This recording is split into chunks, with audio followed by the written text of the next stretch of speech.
नमस्ते बच्चों, कैसे हैं आप सब? आशा करती हूँ कि आप सब बहुत अच्छे होंगे। आज से हम क्या स्टार्ट करेंगे? आज से हम हिंदी व्याकरण का सबसे पहला जो चैप्टर है भाषा, लिपि और व्याकरण वो करेंगे।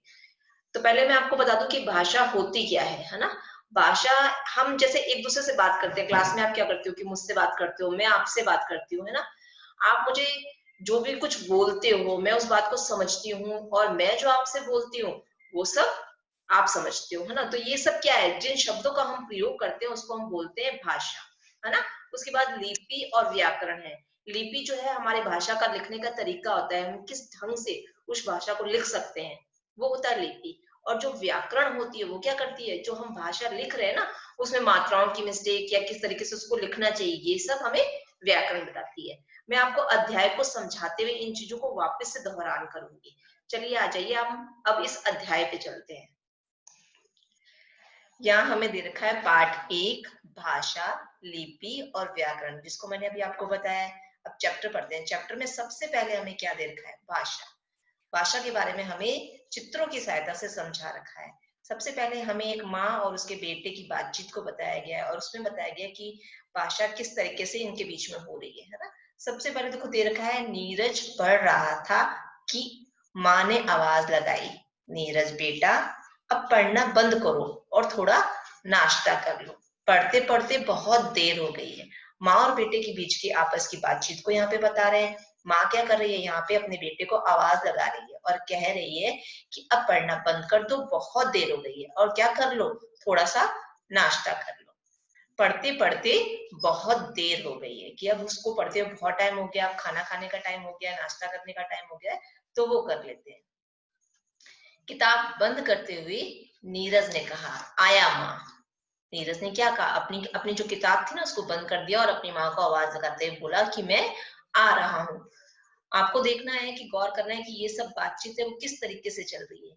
नीरज उठा और नाश्ते की मेज पर पहुंचकर नाश्ता करने लगा। वो अपनी जगह से, वहां से जब पढ़ रहा था, उस पढ़ने वाली जगह से उठ गया और नाश्ते वाली मेज के पास पहुंचकर नाश्ता करने लग गया। आपने देखा कि माँ ने बोलकर नीरज को कुछ कहा है। बोला है ना माँ ने, तो यहाँ कौन सी बातचीत हो रही है? दो तरीके की बातचीत होती है, दो तरह की भाषा होती है। कौन कौन सी? लिखित और मौखिक। यहाँ पे कौन सी भाषा का यूज किया जा रहा है, प्रयोग किया जा रहा है? मौखिक भाषा का, क्योंकि माँ क्या कर रही है? बोल के अपनी बात कर रही है, और नीरज भी क्या कर रहा है? बोल के उस प्रश्नों का उत्तर दे रहा है या माँ को जवाब दे रहा है। नीरज ने भी बोलकर उत्तर दिया है ना? और किताब बंद करके वह क्या करता है? नाश्ता करने के लिए जाता है। आपने देखा कि माँ ने क्या किया था? बोलकर नीरज को कहा था, और नीरज ने क्या किया था? बोलकर उत्तर दिया था।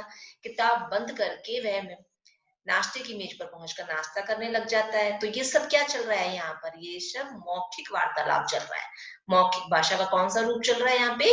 मौखिक रूप चल रहा है। मौखिक मतलब जो मुंह से बोल के किया जाता है, उसको मौखिक कहते हैं। भाषा का दूसरा रूप आगे आपको बता रहे हैं कि कई बार हम अपने विचार दूसरों को लिख कर समझाते हैं, है ना? कि कोई भी बात होती है, जैसे सबसे पहले मैं आपको बताती हूँ, पत्र का माध्यम जो होता है वो क्या होता है? भाषा का कौन सा रूप होता है? लिखित रूप होता है।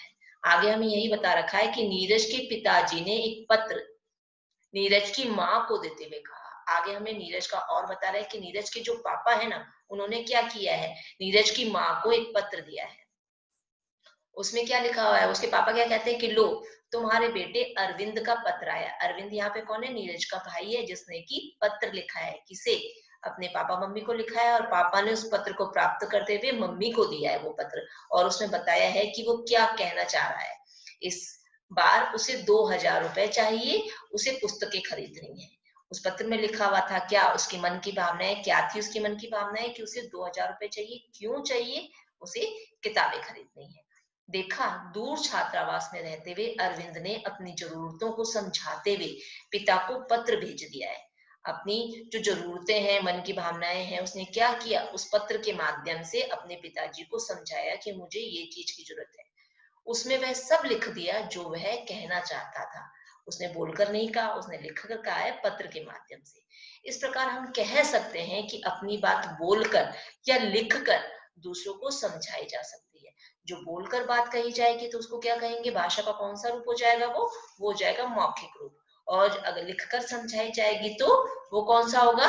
लिखित रूप होगा, तथा दूसरों को कही और लिखी गई बात वो क्या होती है, समझी जा सकती है। अपनी बात को आप कैसे समझाते हो, लिखकर समझाते हो, तो दूसरों को अपनी बात ऐसे हम कह भी सकते हैं, और जो दूसरों की लिखी हुई बात होती है उसको हम समझ भी सकते हैं। आइए हम इसकी परिभाषा को देखते हैं। भाषा क्या होती है?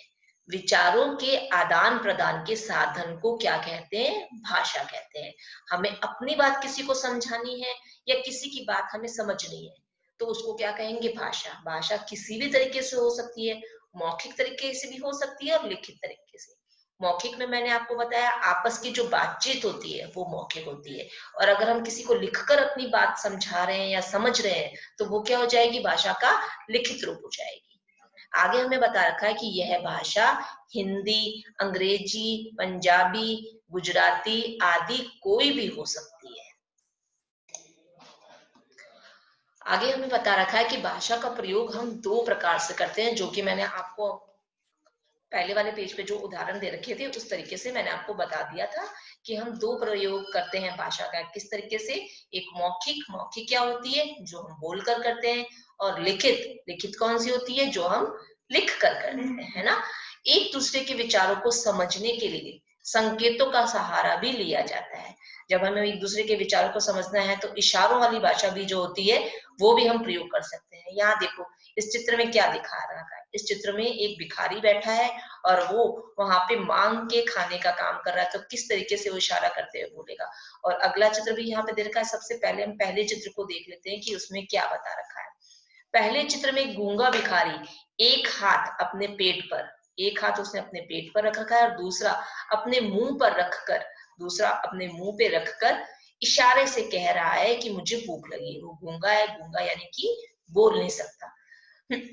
सॉरी, उसे भूख लगी है वो ये बता रहा है। एक हाथ उसने कहाँ रखा है? अपने पेट पे, और दूसरा कहाँ रखा है? मुंह पे। मुंह पे इशारा करते हुए कह रहा है कि मुझे भूख लगी है, और वह पेट भरने के लिए कुछ पैसे चाहता है। वो चाहता है कि सामने से जो भी मेरे आगे से निकल रहा है उसे कुछ पैसे दे दे, ताकि वो पैसे से अपना पेट भर सके। तो ये क्या हो रहा है? वो ये इशारों वाली भाषा यूज की जा रही है, प्रयोग की जा रही है संकेतों के माध्यम से। दूसरे चित्र में बिल्ली को आता देखकर कबूतर आपस में किसी प्रकार की सलाह नहीं करते, बल्कि तुरंत उड़ जाते हैं। एक दूसरे की फड़फड़ाहट ही उन्हें भय का संकेत दे देती है। तो कबूतर आपस में एक दूसरे से बात नहीं करते बिल्ली को देखते हुए। जैसे ही बिल्ली आती है वहां से तेजी से भागना शुरू कर देते हैं। जो फड़फड़ाहट की आवाज आती है ना, वो आपस में एक दूसरे को इतना संकेत ही बहुत है कि आपस में बातचीत करने की जरूरत नहीं है वहां पर। अगर वो तेजी से उड़ते हैं, फड़फड़ की आवाज आती है, तो दूसरे कबूतर को अपने आप ही पता चल जाता है कि यहाँ पे खतरा है, और वो अपने आप वहां से उड़ जाते हैं। तो ये हो गई संकेत की भाषा। इस प्रकार संकेतों से समझाई गई बात भी भाषा का ही काम करती है, पर वह भाषा नहीं होती, क्योंकि कई बार उसमें विचारों का आदान प्रदान सही रूप से नहीं हो पाता है। कई बार ऐसा क्या होता है कि इशारों से हम अपनी बात किसी को समझाना चाहते हैं, हम कह कुछ और, कहना हम कुछ और चाहते हैं, लेकिन वो सामने वाला समझ कुछ और जाता है। इसीलिए जो संकेतों की भाषा होती है उसको हम भाषा में शामिल नहीं करते हैं। जैसे कई बार संकेत सही अर्थ नहीं देते, इसीलिए ये भाषा का मान्य रूप नहीं है। जैसे जैसे हम क्या करते हैं, संकेतों के माध्यम से अपनी बात किसी को कहते हैं, इशारे करते हैं, तो हम इशारों से कुछ और कहना चाहते हैं, लेकिन सामने वाला क्या करता है, उस बात को दूसरी बात समझ के कोई और ही मतलब निकाल लेता है। इसीलिए यहाँ पे क्या माना जाता है कि जो संकेत की भाषा होती है वो भाषा का रूप नहीं मानी गई। ठीक है। आज की मेरी कक्षा में मैं आपको इतना ही करवाऊंगी, ताकि आप जो मैंने आपको पढ़ाया है वो आपको अच्छे से समझ में आ जाए। सबसे पहले मैंने आपको क्या बताया? भाषा के बारे में बताया कि भाषा क्या है, उसकी परिभाषा, उसके भेद, और संकेतिक भाषा, क्या वो संकेतिक भाषा भाषा में मानी जाती है। इन सब चीजों को आप इतना चैप्टर रीड आउट करेंगे अब आप इससे अपने आप, और देखेंगे कि कोई चीज ऐसी तो नहीं है जो आपको समझ में नहीं आ रही है। अगला जो आगे का जो चैप्टर है वो मैं आपको अगली कक्षा में करवाऊंगी। आज की मेरी कक्षा यहीं समाप्त होती है। धन्यवाद।